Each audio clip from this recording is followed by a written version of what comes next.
C'est parti pour la vidéo de présentation du programme TrueFont en version 0.4.0.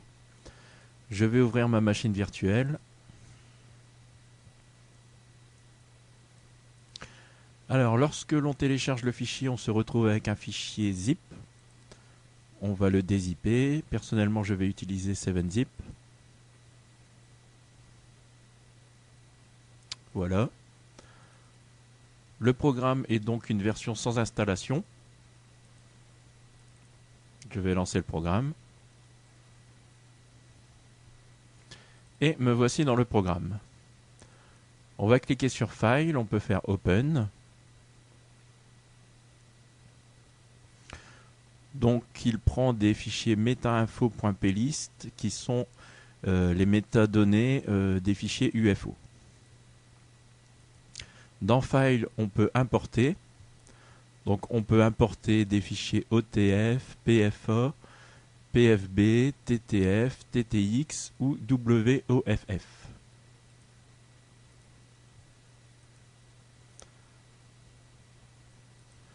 On peut enregistrer au format UFO, donc soit en version 3, soit en version 2. Et on peut exporter au format OpenType PS Font étoile.otf. Alors je vais ouvrir une fonte. Je me trompe, ce n'est pas Open, c'est Importer, je vais faire. Je vais aller sur le bureau et j'ai prévu la police TTF Time New Roman, qui est ultra connue sous Windows.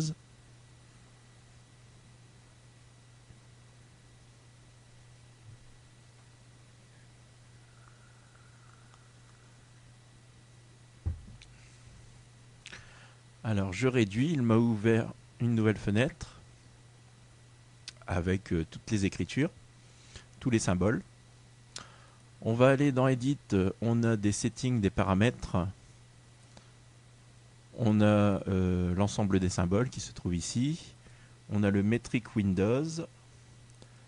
Et dans Divers, on a les couleurs des drapeaux par défaut.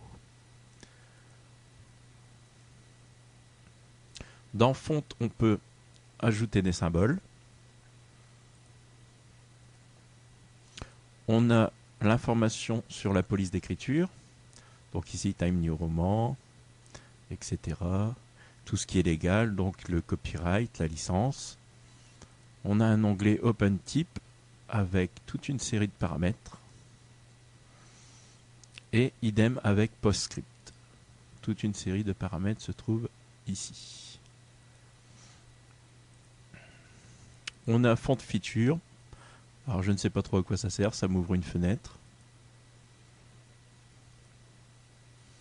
Possibilité de choisir l'ordre d'affichage, donc alphabétique, par catégorie, etc., etc.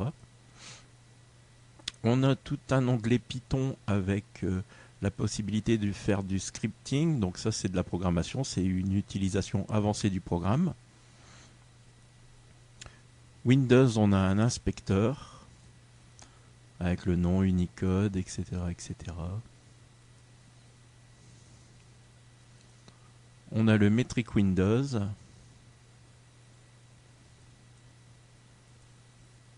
Et enfin, le groupe Windows. Le dernier menu, c'est juste l'aide avec l'About, l'à propos du logiciel. Donc TrueFront qui est un logiciel multiplateforme. Donc comme il est multiplateforme, il y a le About du Qt qui a permis de rendre ce programme multiplateforme. Et donc, comment éditer une police, enfin tout du moins un symbole dans la police d'écriture. Je vais prendre par exemple le A, je double-clique dessus, et ici j'ai de l'écriture. Donc si je veux par exemple abaisser l'écriture un petit peu, je prends ce point-là, je l'abaisse. Je prends ce point-ci, je l'abaisse aussi. Ensuite, il y a diverses options, comme par exemple si je prends ce point-ci, j'ai la possibilité de bouger un petit peu comme ça l'arrondi de la police d'écriture. Voilà, vous avez toute une série d'options. Ici le stylo, la règle, etc., etc. Donc sauvegarder ou fermer, l'édit, le copier-coller, etc.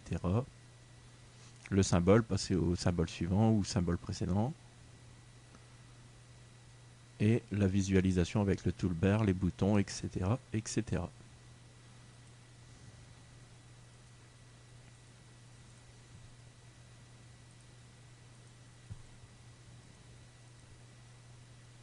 Voilà, c'est tout pour cette présentation de logiciel.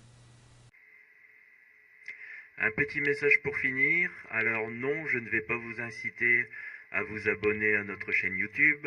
Je ne vais pas vous inciter à mettre des j'aime sur nos vidéos. Encore moins à vous inscrire sur notre page Facebook ou notre compte Twitter. Par contre, je vais vous inciter à vous inscrire sur notre forum à l'adresse www.toutes-les-solutions.fr.